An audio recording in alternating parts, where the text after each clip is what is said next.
¿Qué tal? Saludos y bienvenidos a un nuevo encuentro digital del Grupo Multimedia de Comunicación La Cerca. Hoy es momento de hacer balance y analizar diferentes asuntos de actualidad de la mano del consejero de Fomento, Nacho Hernando, que hoy ha tenido a bien estar con nosotros y compartir unos minutos. Consejero, ¿qué tal? ¿Qué tal? Buenas tardes.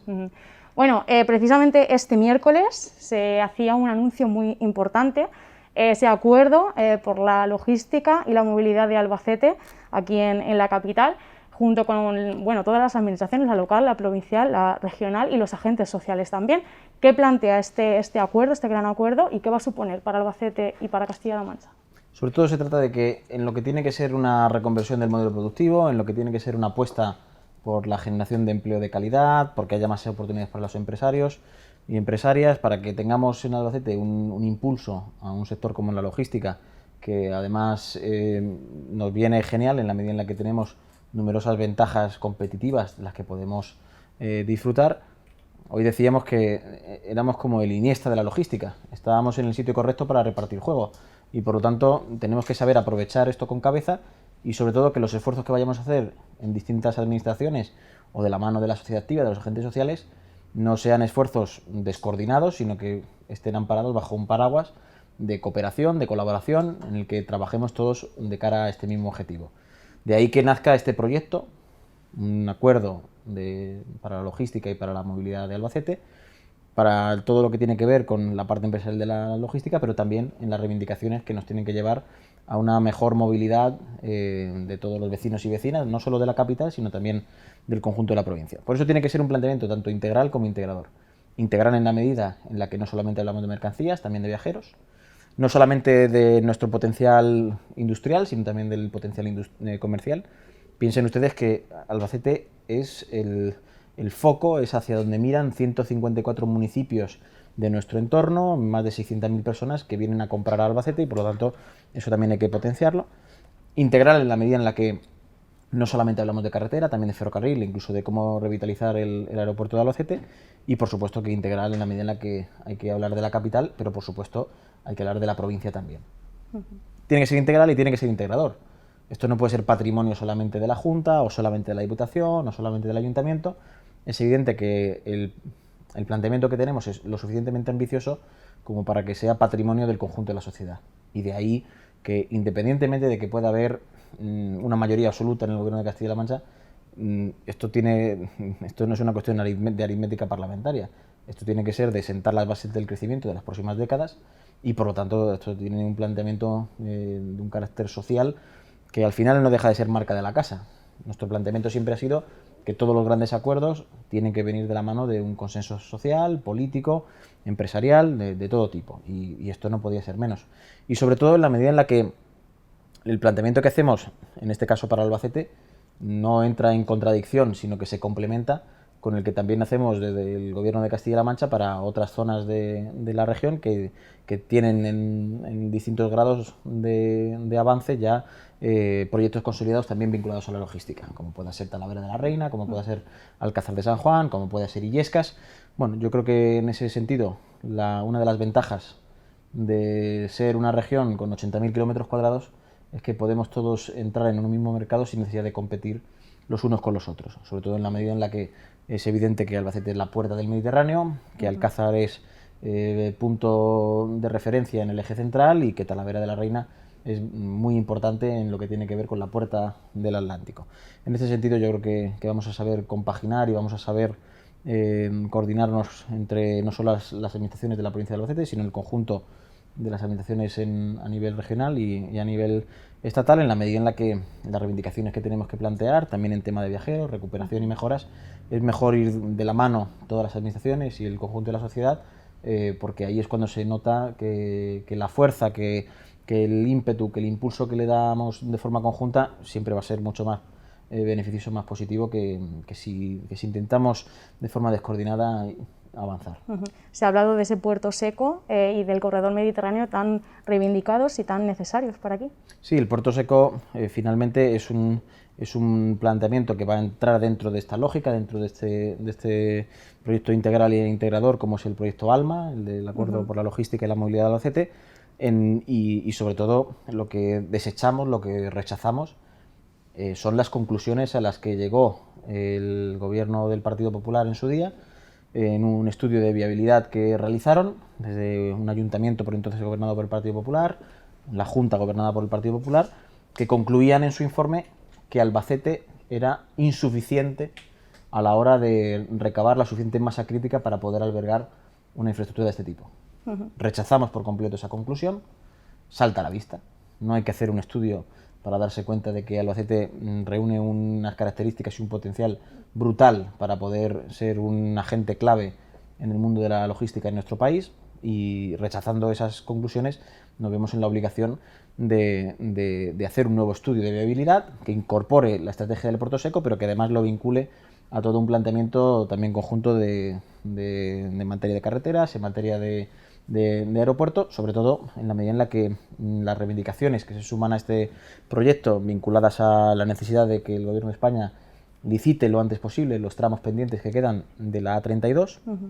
Es una autovía que por supuesto que no lo pensamos con la mira corta de que sea una autovía que una Albacete con la provincia de Jaén, ni viceversa. Es un planteamiento mucho mayor. Esto forma parte de un eje que es el segundo carril del Mediterráneo, un carril que tiene que además contribuir a vertebrar España, a abordar el reto demográfico, y que tiene que contribuir a una redistribución de la riqueza, a una igualdad de oportunidades, a un espíritu de convergencia, que no dejan de ser valores que ya recoge nuestra Constitución y valores que además nos han hecho formar parte de un proyecto llamado Europa. Se trata de que reduzcamos la brecha que nos desiguala en lo que tiene que ver con las oportunidades, con el reparto de la riqueza, y por lo tanto es un planteamiento que en realidad lo que viene es a reforzar y a materializar el potencial que ya reúne y esconde ciudades como Albacete, pero también como Cuenca, como Teruel, y por supuesto que además en un planteamiento como país nos conviene también tener más puntos de conexión con Europa, no solamente a través del País Vasco, no solamente a través de Cataluña, sino también en este caso a través de Aragón, del entorno de Huesca, Jaca, para poder tener mayores conexiones con Europa,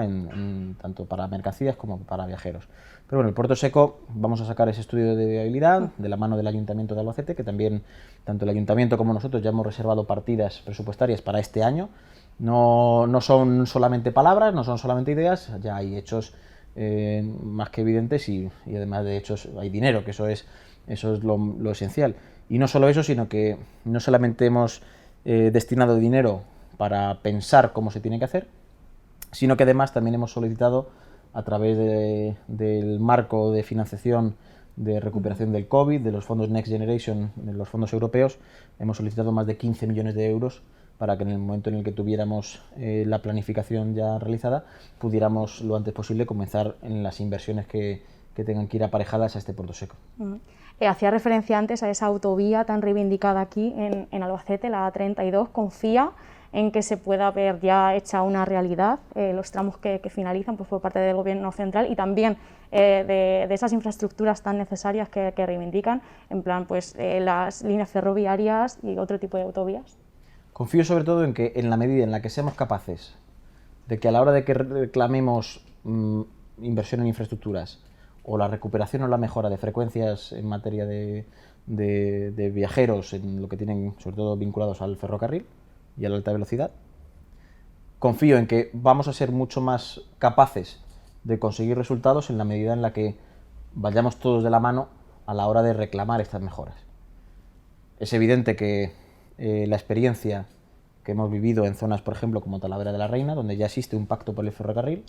han dado sus frutos. Un pacto integrado por la Junta, por la Diputación, por el Ayuntamiento de Talavera, por los agentes sociales, que en Talavera ya ha dado sus frutos. En Talavera de la Reina hemos sufrido durante mucho tiempo lo que algunos han llamado el tren de la vergüenza, y gracias a esa puesta en común, ese paraguas común a la hora de reivindicar mejoras en la línea de tren convencional, se adquirieron nuevas locomotoras por parte del Estado, se han hecho mejoras, se han hecho obras. Yo creo que es una receta de éxito la que ha ocurrido en Talavera de la Reina, y que por lo tanto es perfectamente compatible el que sigamos esa misma línea de acción de una forma conjunta. Por lo tanto, ya no se va a tratar solamente de que lo reclame uno u otro, sino que lo vamos a reclamar todos juntos y de la mano de la sociedad. Y yo creo que en este tipo de situaciones el involucrar, el hacer copartícipes, el que la gente se sienta protagonista de lo que va a ser una historia de éxito, también contribuye a que tengamos más ánimo, tengamos mayor autoestima, que nos creamos a nosotros mismos. No podemos caer en el error ni en lo fácil que es en un momento dado ante situaciones complicadas como las que nos han tocado vivir en los últimos 15 años, crisis económica, pandemias mundiales. Lo fácil es bajar los brazos o cruzarse de brazos. Nosotros no. Y queremos animar a la gente para que tampoco se conforme con lo que hay, sino que pensemos todos de una forma mucho más ambiciosa que es lo que queremos para sentar las bases del crecimiento de los próximos 20-30 años. Y por ese motivo, nosotros, más allá de lo que se ha planteado en un primer momento como un posible corredor del Quijote, a nosotros nos parece insuficiente. Nos parece insuficiente en la medida en la que lo que se plantea como corredor del Quijote ya existe a día de hoy. Y no se trata de que pasen los trenes, sino de que paren los trenes. Que paren en un puerto seco, que puedan haber una plataforma intermodal que nos permita tener tanto mercancías por ferrocarril como por carretera, que nos permita que eso genere puestos de trabajo de calidad y que eso a su vez genere mayor riqueza empresarial, que a su vez se convierte en servicios públicos a través de los impuestos. Es un planteamiento integral, integrador, y yo creo que en la medida en la que hoy he notado una enorme ilusión por parte de los agentes sociales, del conjunto de la sociedad, yo creo que vamos a ir en el buen camino. Se trata ahora de que todos rememos lo más fuerte en la misma dirección. Bueno, ¿está satisfecho con el ritmo de trabajo, de objetivos cumplidos durante estos años de su consejería? No sé si el 2020 ha supuesto un poco de parón por esta crisis. Bueno, nosotros en los primeros momentos de la pandemia, el presidente García Paje lo que nos planteó al conjunto del gobierno fue lo siguiente. Era más que evidente que iba a haber determinadas consejerías, determinadas personas que se iban a tener que dedicar a atacar al virus, a conseguir que el dolor que estamos sufriendo como sociedad por culpa del virus fuera lo menos posible, que evitáramos contagios, que evitáramos fallecimientos. Eso ha sido una de las tareas más importantes, pero que además en paralelo no podíamos esperar, no se podía en ningún momento paralizar el gobierno en lo que tenía que ser atacar al virus, por supuesto, pero también defender la economía y defender los puestos de trabajo. A consejerías como la de Fomento nos ha tocado, además de velar por la seguridad frente al contagio en materia de transporte, nos ha tocado también, sobre todo, velar por la defensa de nuestra economía, de los puestos de trabajo, y ya no solamente defensa, sino el poder incluso plantear un nuevo marco normativo que nos permitiera ser aún más competitivos, captar mayor inversión de empresas que se quieran instalar o que quieran ampliar sus instalaciones ya existentes en la comunidad autónoma, y como resultado de ello, en apenas unos meses hemos contribuido a la ley de proyectos prioritarios, hemos aprobado la ley de simplificación urbanística y medidas administrativas, hemos también contribuido a que de una manera absolutamente coherente queremos evitar desahucios injustos, pero también evitar ocupaciones ilegales, sacando un proyecto de ley que hemos remitido al Gobierno de España para que se tomen las medidas necesarias para evitar que haya ocupaciones ilegales que sobre todo hacen mucho daño, además de a la gente trabajadora de este país que con lo poco que ha ahorrado se ha comprado un piso y eso no se puede criminalizar. Y también perjudica tanto al resto de vecinos que viven en ese bloque como por supuesto en el caso de la vivienda pública, a quienes estando en lista de espera para recibir un recurso habitacional, pues resulta que no pueden hacer uso de ello porque hay una persona que sin reunir los requisitos se ha tomado la justicia por su mano y eso no es forma de construir una sociedad ni mucho menos, ¿no? Pues bueno, yo creo que ha sido un año muy complicado, muy doloroso, evidentemente. Si no tuviéramos mascarilla se nos notaría en la cara, eso es más que evidente. El desgaste emocional y físico es proporcional al que hemos sufrido todos como sociedad, es evidente. Pero bueno, ha sido un año complicado, un año difícil, pero lo afrontamos este nuevo año con mucho optimismo, en la medida en la que hemos podido sentar las bases, a pesar de todo el dolor y a pesar de todas las dificultades. ¿En qué posición estamos? Imaginemos que, para quienes les guste la Fórmula 1, hay pruebas clasificatorias los viernes y los sábados, porque luego el domingo es la carrera en sí, ¿no? El 2020, en muchos aspectos, a pesar de las dificultades, no han dejado de ser de cara al 21 pruebas clasificatorias que han determinado si estamos en el Q1, en el Q2 o en el Q3, ¿no? En qué puesto de la clasificación para empezar la carrera. Ya le digo, sin ningún tipo de paliativos en lo que ha sido el dolor de muchísimas familias. No hablo solamente de lo económico, hablo de pérdida de seres queridos, hablo de haber sufrido la enfermedad en sus propias carnes. Evidentemente, frente a eso no hay paliativos de ningún tipo, ¿no? Pero si pensamos en la posición global del conjunto de la región, somos la región que más ha invertido para luchar contra el virus, la que más ha invertido de toda España. En términos relativos, hemos invertido más dinero de forma relativa a nuestro Producto Interior Bruto que ninguna comunidad del resto de España. Eso nos permite, además, poder decir que somos la comunidad autónoma que, a pesar de las dificultades y del dolor, que es evidente,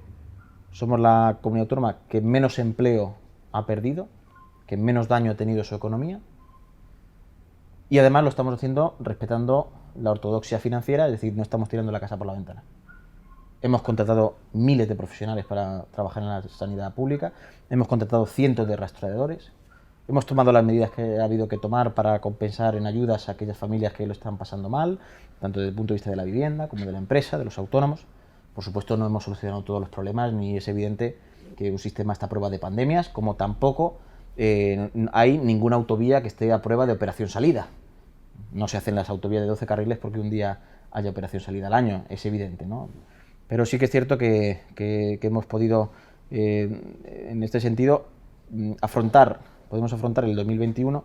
en una posición en la que este tipo de cuestiones nos tienen que llevar a una razonable esperanza de que lo que viene por delante, sobre todo en una situación en la que la vacunación está yendo a un ritmo aceptable, en la medida en la que recibimos vacunas. Nosotros, como ya dijo el presidente en su día, podríamos poner hasta 15.000 vacunas al día. El problema es que no nos llegan las 15.000 vacunas al día. Pero bueno, las que nos llegan las estamos poniendo. Las estamos poniendo además con unos criterios objetivos de minimizar en la medida de lo posible el que quienes más pueden sufrir el virus, que es nuestra gente mayor. Usted piensa que la mayoría de la gente que se nos ha ido son personas de más de 75 años. Con lo cual es de cajón que a las primeras personas que vacunemos son a nuestras personas mayores. Hemos conseguido, a través de una organización del proceso de vacunación, adelantar un mes la vacunación de las personas de más de 80 años, y esto nos permite, habiendo ya vacunado a los mayores en las residencias y habiendo vacunado a una parte muy importante del personal sanitario y de las personas que trabajan en las residencias, el poder afrontar los meses siguientes que nos quedan de vacunación con al menos una tranquilidad a la hora de irnos a dormir, de saber que nuestra gente más mayor está, en la medida de lo posible, si su cuerpo así lo ha aceptado, inmunizada contra el virus. Eso sí, sepamos que el estar inmunizado contra el virus significa que uno no lo sufre, al menos en la misma proporción que si no está inmunizada, ¿no? Pero eso no impide el que podamos seguir contagiando a otra persona, y por lo tanto eso nos va a obligar a que tengamos que seguir con otro tipo de restricciones mucho más laxas, pero que todavía tengamos que estar vigilantes. No podemos, ahora que por fin vemos la luz al final del túnel, relajarnos, porque podríamos volver a recaer en una situación complicada, pero sí que es verdad que los datos desde el punto de vista sanitario, los datos desde el punto de vista de pérdida de vidas humanas, gracias a la vacuna y a vacunar a la gente que más le podría afectar, eso va a ser completamente distinto. Lo que es más evidente, aunque todavía ni siquiera, porque todavía es relativamente pronto, científicamente no se conoce el virus en su totalidad, no se conoce todo lo que conoceremos dentro de unos años sobre el virus. Lo más evidente es que en el momento en el que llevamos mascarilla ni nos contagiamos ni contagiamos. Por eso son más necesarias que en otros lugares las medidas de precaución en aquellos sitios donde nos quitamos la mascarilla. Por eso en lugares donde, por ejemplo, como en la hostelería, tenemos que tener medidas más estrictas para con nosotros mismos y nuestra familia, que en sitios donde no nos quitamos la mascarilla. No es lo mismo ir a una tienda de ropa que ir a un bar. No es lo mismo ir a un restaurante que ir a una peluquería. Es así, y por lo tanto creo que tenemos que escuchar, y así hemos tomado las decisiones, escuchando a los profesionales sanitarios, que son quienes han visto de más cerca lo peligroso que puede ser el virus, y aunque esto conlleve el que tengamos que todos seguir haciendo un esfuerzo, pero creemos que las decisiones que hemos tomado, por supuesto que no son fruto de ningún capricho, sino que han sido fruto de escuchar a los profesionales y de tomar decisiones que finalmente salvan vidas. Tomar decisiones que han sido durísimas, que a nadie le gusta tener que tomar, pero evidentemente lo hemos hecho con la mejor de las intenciones y pensando en el bien de la gente. Somos los primeros que, al contar con la máxima información posible, tomamos las decisiones en función de esa información que tenemos. Y conocemos hoy, aunque no del todo, al virus mejor que en la primera ola, es más que evidente. De hecho, los datos han refrendado las medidas que hemos tomado, porque la bajada en el índice de incidencia acumulada ha sido brutal en espacio de apenas 20 días. Ojalá hubiéramos sabido en su momento lo que ahora sabemos del virus para poder tomar inicialmente otro tipo de medidas, pero es evidente que al final yo creo que la gente entiende que es imposible pedirle a nadie que nazca sabiendo, y al final lo que sí que nos podrían haber achacado es que, sabiendo qué teníamos que hacer, no hubiéramos tomado esas decisiones, o que incluso habiendo tomado las decisiones no hubiera tenido resultado. Yo creo que eso hubiera sido perfectamente criticable, pero sabiendo lo que teníamos que hacer, lo hemos hecho, y haciendo lo que teníamos que hacer se han dado los resultados desde el punto de vista epidemiológico que nos permiten ahora estar en un nivel 2, que nos permiten ahora tener otro tipo de mayor libertad a la hora de movernos, a la hora de relacionarnos con la gente. Hay mucha luz al final del túnel, pero todavía tenemos que ser cuidadosos porque bastante mal lo hemos pasado ya. No podemos entrar en una dinámica de hablar ya de tercera, cuarta, quinta ola. No podemos. Hay un momento en el que finalmente hay que cambiar de página, hay que pasar página y hay que doblegar y vencer al virus. Este ha sido un punto de inflexión muy importante. Necesitamos que entre todos sigamos remando en esa dirección. Eso es responsabilidad todavía. Consejero, ¿vamos a ver en este año 2021 esa ley de vivienda de Castilla-La Mancha? Yo creo que de momento, hasta que no haya una ley de vivienda a nivel estatal que nos permita saber en qué campo de juego nos movemos, si todavía no sabemos si es campo de fútbol o cancha de baloncesto, difícilmente nos podemos poner a decidir qué es lo que pasa dentro de esa cancha, ¿no? Yo creo que aquí hay un debate a nivel nacional que se ha abierto, en el que el ministro Ábalos y todo su equipo lo saben, cuentan con nuestro mayor respaldo en lo que tiene que ser una ley de vivienda que no sea contra nadie. No tiene que criminalizar a nadie, no tiene que plantear el que las cosas tienen que ser un planteamiento de castigo, sino que tenemos que incentivar. ¿Existen problemas o existe un mercado tensionado en la vivienda? Sí, por supuesto. De hecho, está mucho más tensionado en Madrid que en cualquier gran ciudad de Castilla-La Mancha, por supuesto. ¿Que esa ley de vivienda tiene que resolver tanto los problemas de las grandes capitales como también del pueblo más pequeño? Por supuesto. No nos olvidemos. Una parte importante de las conversaciones que estamos teniendo con el Gobierno de España a este respecto es que no tengamos esa especie de permanente obsesión de que todo lo que ocurre pase en Madrid, o en Barcelona, o en Valencia, o en Bilbao, que hay mucha más España más allá de la M30. Y por lo tanto, en este aspecto es curioso que todo lo que vaya en dirección de facilitar el alquiler en las grandes urbes, a nosotros lo que también nos interesa, no es una cosa o la otra, sino que también nos interesa es que haya también un planteamiento más fácil para la adquisición de vivienda. A nosotros, para asentar población, para poder hacer un planteamiento de lucha contra el reto demográfico, también nos interesa que la gente pueda tener la capacidad de adquirir y desarrollar un proyecto vital en las zonas más rurales, motivo por el cual además hemos aprobado una ley contra la despoblación, donde creamos una bolsa de vivienda rural, donde ya tomamos iniciativas que, independientemente de lo que se decida a nivel nacional sobre la ley de vivienda, nosotros ya estamos dando algunos pasos, ¿no? ¿Qué es lo que sucede? Finalmente, una gran parte del debate político en torno a la ley de vivienda se está centrando en algo que nosotros tenemos claro y sin ningún tipo de complejos y que además es perfectamente coherente. No hay que criminalizar a quienes son propietarios de vivienda. En este país el 76% de la gente vive en una casa de su propiedad y no son todos grandes tenedores ni son fondos buitres. Estamos hablando de familias normales como las nuestras, que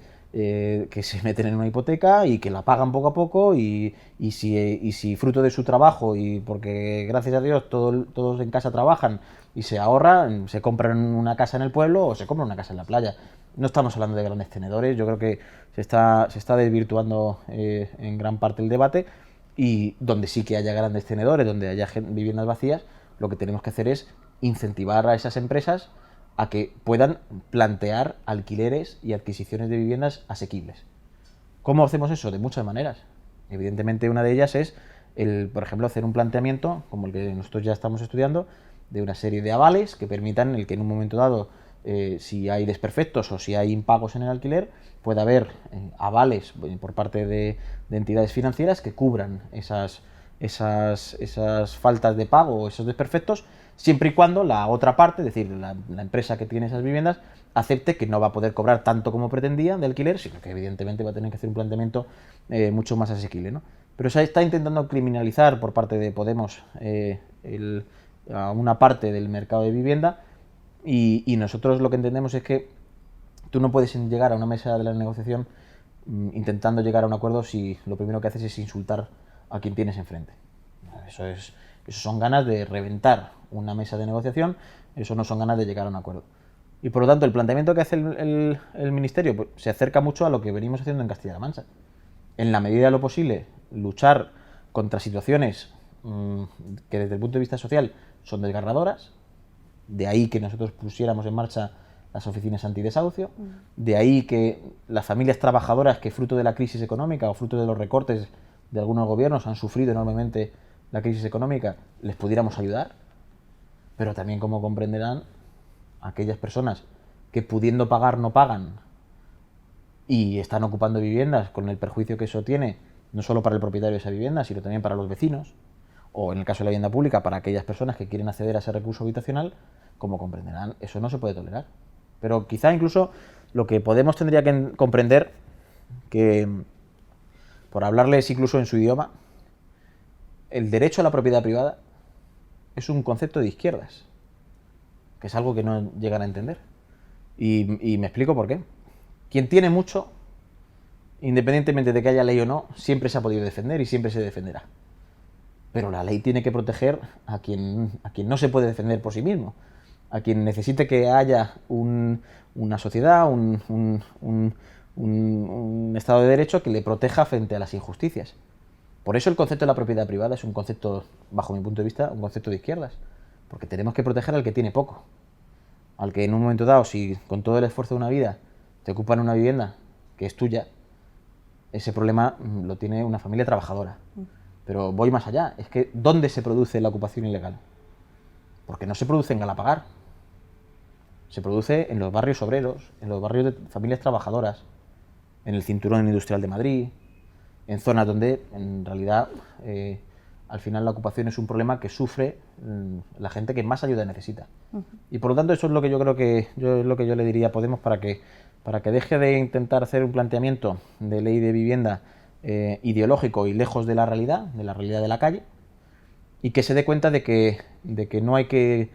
hacer chocar el derecho a la propiedad privada con el derecho a la vivienda. Es un debate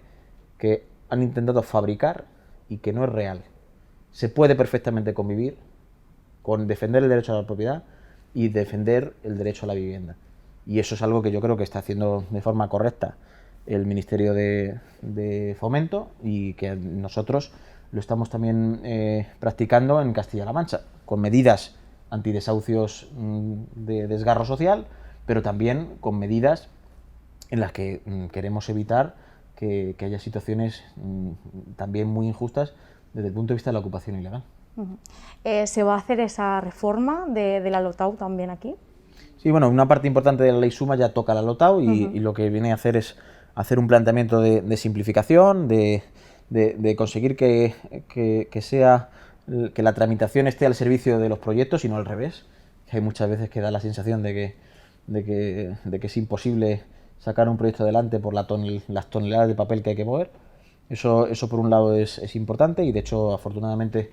gracias a algunas de las medidas que contiene la ley Suma, son ya varias empresas las que se han puesto en contacto con la consejería y con el gobierno para conocer, para hacer un planteamiento de ampliación o de instalación de nuevas actividades empresariales en la región.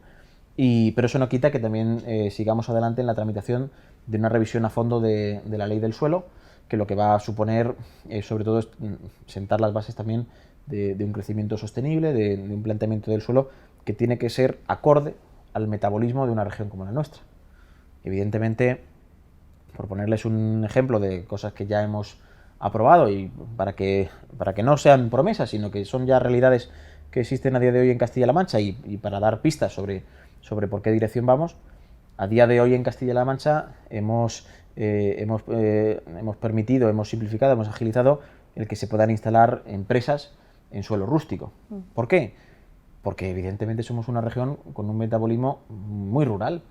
y no podemos pensar que solamente vaya a haber empresas en polígonos industriales, cuando al final tenemos una industria agroalimentaria muy potente, de las más potentes de España, que ahí, para poder potenciarlo, es mejor que se instale en suelo rústico a que tengamos que ponernos a urbanizar un polígono cuando no hace falta, realmente, cuando no hace falta. Se trata muchas veces, a la hora de tomar decisiones, a la hora de gobernar, bajo nuestro punto de vista, de la mejor manera posible, de no recurrir al brochazo gordo, de no pensar que todo lo que funciona en Madrid o en Barcelona de por sí o sí va a funcionar en nuestros pueblos. Se trata de tener la suficiente imaginación, la suficiente iniciativa política como y conocimiento de la tierra. Si es que al final, si no conoces tu tierra, pues evidentemente intentas implantar modelos que si la conocieran, rápido uno se da cuenta de que no va a funcionar, ¿no? Por eso, conociendo nuestra tierra, sabiendo que hay que tomar iniciativa política y que no valen los brochazos gordos, la reforma, la nueva ley del suelo, lo que va a plantear es ir en la línea de lo que ya venimos haciendo.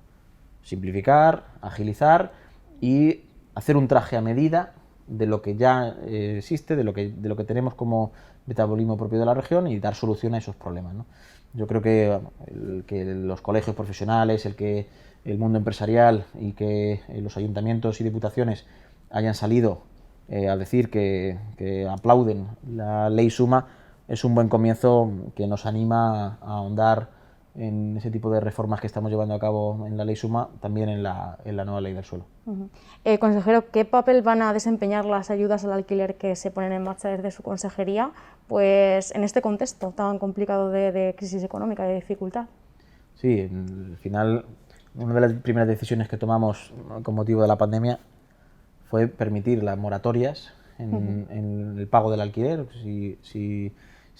Hablando de familias que viven en vivienda pública, e incluso tomamos una decisión que fue única en España, de decir que todas aquellas personas que no tuvieran domiciliada el alquiler en su cuenta bancaria, casi todos lo tenemos todo domiciliado, y quizá en esto hay una brecha generacional, ¿no?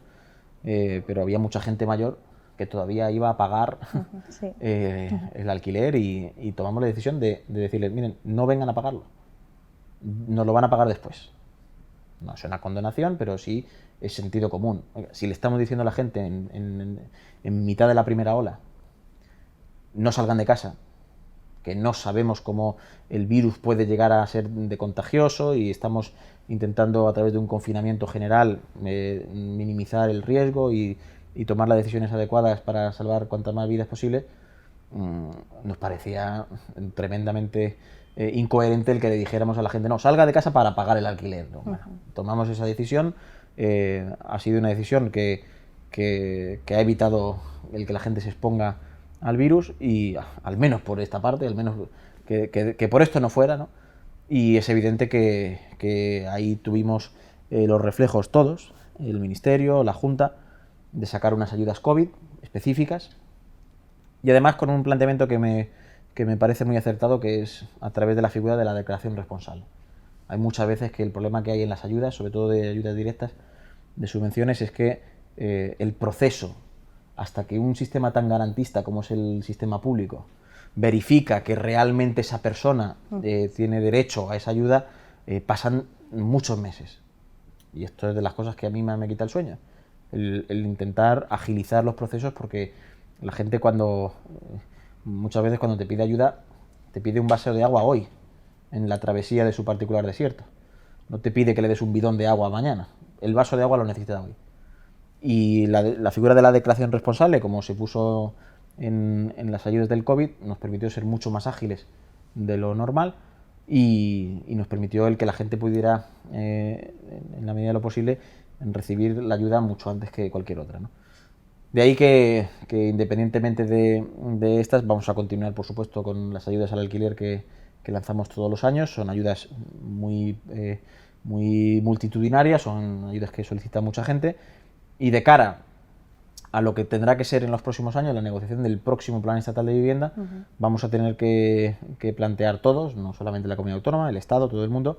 el que también aprendamos de las lecciones recibidas a través y fruto de la pandemia. Una de ellas, sin ir más lejos, es que hubo un caso muy curioso, un detalle muy curioso, y es que como a la gente le pedimos en su día que se confinara, le pedimos, no, como un decreto de estado de alarma que como te pillaran en la calle te multaban. Pero eso conllevaba el cierre de las administraciones, el que la gente no pudiera ejercer el derecho a poder presentar físicamente o consultar físicamente los listados de las ayudas. Esto paralizó la tramitación de las ayudas ordinarias durante lo que duró el confinamiento general, ¿no? Tenemos que aprender de este tipo de cuestiones. Yo ya lo he hablado con el Ministerio de que en todo lo que sean futuras ayudas, en todo lo que sea este planteamiento, sin menoscabar el derecho del ciudadano a una presencia física, quizá tengamos que hacer algunas modificaciones a nivel estatal, así se lo hemos planteado, para que ni siquiera una pandemia, ni siquiera una Filomena, ni siquiera situaciones desastrosas nos puedan impedir o nos obliguen a paralizar la maquinaria. Yo creo que en esto es importante que al final no pensemos que son solamente crisis pasajeras, sino que de todo se puede aprender, toda crisis es una oportunidad para aprender y para mejorar el sistema, y yo soy un firme defensor de que el sistema siempre se puede ir mejorando. No creo que haya una alternativa distinta al sistema democrático en el que vivimos, ni mucho menos, pero sí que evidentemente todo es mejorable. 2021, ¿qué vamos a ver este año por parte de la Consejería en Castilla-La Mancha en materia de infraestructuras, inversiones? En este año ya por lo pronto en Albacete hemos visto cómo se tramita de forma acelerada un proyecto impresionante, un proyecto ilusionante e innovador en materia de reciclaje para la ciudad de Albacete. Sí. Hemos visto cómo hemos llegado a un acuerdo muy importante con Airbus para la ampliación, para el hub logístico que va a suponer miles de puestos de trabajo y una esperanza renovada y una oportunidad para reencontrarnos a nosotros mismos en nuestra mejor versión de lo que siempre ha sido y puede seguir siendo Albacete, y además en la tramitación de otro proyecto que tiene un calibre de ámbito nacional, como es el Centro de Investigación Neurológico y de atención a personas con enfermedades degenerativas, que sin lugar a dudas, además de que supone cientos de puestos de trabajo, nos puede permitir en un momento dado poder, no de la misma manera, pero para entendernos de una forma similar, el que si mañana nos preguntamos, si yo mañana tengo quemaduras de tercer grado, me gustaría que me llevaran a la unidad de quemados de Getafe. Si mañana tenemos un problema concreto donde existe un problema de ojos, me gustaría que me llevaran al Alcázar de San Juan. Lo que va a decir el conjunto del país es, si mañana mi madre tiene un problema de Alzheimer, tiene un problema de Parkinson o tiene un problema de este tipo de enfermedades degenerativas, a mí me gustaría poder llevar a mi madre a Albacete. Esto nos pone en el mapa nacional en lo que siempre hemos querido ser como ciudad. Una ciudad innovadora, una ciudad que apuesta por la modernidad, pero sobre todo una ciudad del bienestar. Una ciudad donde vamos a poder vincular nuestra Facultad de Medicina, nuestro excelente hospital universitario y también un centro que va a ser mucho más que una residencia de mayores, va a ser un centro de referencia nacional. Que esto lo podamos estar tramitando desde el Gobierno de Castilla-La Mancha, en concreto desde la Consejería de Fomento, como comprenderán, vamos, porque luego al final de mes nos dan la nómina, pero ya le digo que en términos morales, en términos anímicos, esto da una ilusión brutal, es una ilusión enorme. Independientemente de que en un momento tan complicado y en mitad de una pandemia, pues tienes muchos disgustos, ¿no? Pero precisamente en ese contexto tan complicado, el poder tener estos proyectos tan ilusionantes, que a los que se suma ahora este acuerdo por la logística y la movilidad de Albacete, y que podamos seguir avanzando en todo lo que tiene que ser y lo que es una obsesión, como es el seguir generando puestos de trabajo de calidad, yo creo que vamos a poder, entre que estamos en unas condiciones de haber gastado más que nadie frente al COVID, el haber conseguido minimizar lo máximo posible el daño recibido en términos económicos de puestos de trabajo, el haber respetado la ortodoxia financiera, el poder tener una multitudinaria serie de proyectos que son susceptibles de recibir financiación europea, que encima tenemos, más allá al margen de esos proyectos propios, que da igual que llegue dinero de Europa o no, que estamos sacando adelante. Yo creo que la perspectiva es razonablemente positiva. Y ese es nuestro cometido. Que incluso a pesar de estar viviendo momentos difíciles, tiene que haber gente que forje optimismo y esperanza en todo momento, en todo momento. Porque si quienes tienen una responsabilidad de tirar del carro, aunque aquí todo el mundo tiene que tirar, y todo el mundo tiene que empujar del carro, pero